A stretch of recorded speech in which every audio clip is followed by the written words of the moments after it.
அனைவருக்கும் இனிய காலை வணக்கம். நம்ம சேனலில் டிஎன்பிஎஸ்சிக்கு தேவையான டெய்லி கரண்ட் அஃபேர்ஸை பார்த்துட்ருக்குறோம்.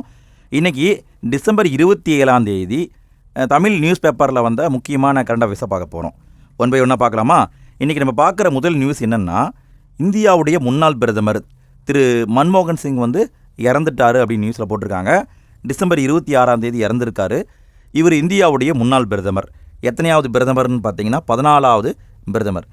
எப்போ பிரதமராக இருந்தாருன்னா 2004 2014 வரைக்கும் 10 ஆண்டுகள் இருந்திருக்காரு.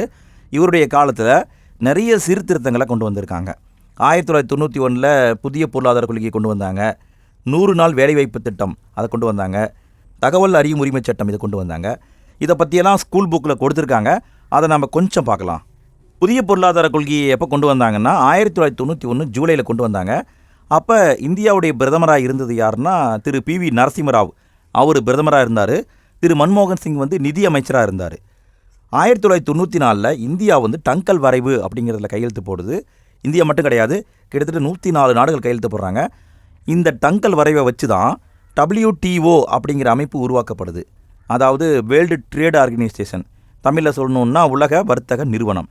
இதை எப்போ உருவாக்குனாங்கன்னா 1995 ஜனவரி 1 உருவாக்குனாங்க. இந்த பாயிண்ட் எங்கே இருக்குன்னா 10ஆம் வகுப்பில் பொருளாதாரம் பகுதியில் இருக்குது, ஸ்கூல் புக்லேயே இருக்குது. 12ஆம் வகுப்பில் புதிய பொருளாதார கொள்கையை பற்றி ஒரு பாக்ஸ் கண்ணன் கொடுத்துருக்காங்க பாருங்கள்.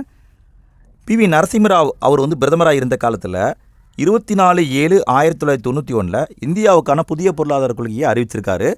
அப்போ இந்தியாவுடைய நிதியமைச்சராக இருந்தவர் யாருன்னா திரு மன்மோகன் சிங். திரு மன்மோகன் சிங்கை இந்தியாவின் புதிய பொருளாதார கொள்கையின் தந்தை அப்படின்னு அழைப்பாங்க. இதை கேட்க வாய்ப்பு இருக்குங்க. இந்தியாவுடைய புதிய பொருளாதார கொள்கையின் தந்தை யார்? திரு மன்மோகன் சிங். தகவல் அறியும் உரிமை சட்டத்தை எப்போ கொண்டு வந்தாங்கன்னா 2005 அக்டோபர் 12 கொண்டு வந்தாங்க. இந்த தகவல் அறியும் உரிமை சட்டத்தின்படி ஒரு குடிமகன் அவருக்கு ஏதாவது தகவல் தேவைப்பட்டால் அரசாங்கத்துக்கிட்டேருந்து கேட்டு வாங்கலாம். அவருக்கான தகவலை 30 நாளுக்குள்ளே கொடுக்கணும். அப்படி கொடுக்கலைன்னா அவர் ஒரு மேல்முறையீட்டை திரும்ப அனுப்பி வைக்கலாம். 2006 ஐநா சபை அனைவருக்குமான கல்வி அப்படிங்கிற பாலிசியை கொண்டு வந்தாங்க. இந்தியாவில் கூட அனைவருக்கும் கல்வி உரிமை சட்டம் அப்படிங்கிற சட்டம் இருக்குது. அந்த சட்டத்தை எப்போ கொண்டு வந்தாங்க, எத்தனையாவது திருத்தத்தில் கொண்டு வந்தாங்க அப்படிங்கிறது தெரிஞ்சால் மறக்காமல் கமெண்டில் போட்டுருங்க. அந்த கல்வி உரிமை சட்டத்தில் 2019 ஒரு திருத்தத்தை அரசாங்கம் பண்ணுறாங்க. என்ன சொல்கிறாங்கன்னா 5ஆம் வகுப்பு 8ஆம் வகுப்பு இந்த 2 வகுப்பில் படிக்கிற மாணவனை ஃபெயில் பண்ணக்கூடாது, கட்டாயமாக பாஸ் பண்ணணும் அப்படின்னு சொல்லியிருந்தாங்க. இப்போ மத்திய அரசாங்கம் என்ன திருத்தம் கொண்டு வந்துட்டாங்கன்னா 5ஆம் வகுப்பு படிக்கிறவனையும் 8ஆம் வகுப்பு படிக்கிறவனையும் இந்த 2 வகுப்புலையும் நல்லா படித்தா மட்டும் பாஸ் பண்ணுங்கள், இல்லைன்னா ஃபெயில் பண்ணிடுங்க. அப்படியே ஃபெயில் பண்ணாலும் 2 மாதம் டைம் கொடுத்து திரும்ப எக்ஸாம் வைங்க, அதில் பாஸ் பண்ணால் மட்டும் பாஸ் பண்ணுங்கள், இல்லைன்னா ஃபெயில் பண்ணிடுங்க அப்படிங்கிற மாதிரி கொண்டு வந்துட்டாங்க. இந்த நியூஸை பொறுத்த வரைக்கும் எப்படி எக்ஸாமில் வர வாய்ப்பு இருக்குன்னா, கல்வி உரிமை சட்டம் எப்பொழுது திருத்தப்பட்டது அப்படின்னு கேட்கலாம். அனைவருக்கும் கல்வி அப்படின்னு ஐநா எப்போ கொண்டு வந்தாங்கன்னு கேட்கலாம். ஸோ 2 மட்டும் கேட்க வாய்ப்பு இருக்குது. 2024 மக்களவைத் தேர்தல் பற்றிய தகவலை தேர்தல் ஆணையம் வெளியிட்டிருக்காங்க. 18வது மக்களவைத் தேர்தல் 2024 நடந்துச்சு. ஏப்ரல் 19 ஆரம்பித்து ஜூலை 1 வரைக்கும் 7 கட்டங்களாக நடந்துச்சு. அந்த தேர்தல் பற்றிய தகவலை இப்போ தேர்தல் ஆணையம் விட்டுருக்காங்க. இதில் என்னென்ன சொல்லியிருக்காங்க பாருங்கள். அதாவது இந்தியாவில் 64.64% வாக்குகள் பதிவாகிருக்குதாமா. அதிகமான வாக்கு எங்கே பதிவாகிருக்குன்னா அசாமில் இருக்கிற துப்ரி அப்படிங்கிற இடத்துல பதிவாகிருக்கு. 92.3% பேர் ஓட்டு போட்டிருக்காங்க. குறைவான வாக்குப்பதிவு எங்கன்னா ஜம்மு காஷ்மீரில் ஸ்ரீநகர் அப்படிங்கிற இடத்துல நடந்திருக்கு. 38.7% பேர் தான் ஓட்டு போட்டிருக்காங்க. அங்கீகரிக்கப்பட்ட தேசிய கட்சிகள் 6 இந்த தேர்தலில் கலந்துருக்கு. 47 அங்கீகரிக்கப்பட்ட மாநில கட்சிகள் 47 இருக்குது, தேசிய கட்சி 6 இருக்குது. ஸோ இந்த பாயிண்டை பார்த்துக்கோங்க. இவங்க போட்டிட்டு இருக்காங்க. 74 பெண்கள் வெற்றி பெற்றிருக்காங்கன்னு சொல்லியிருக்காங்க.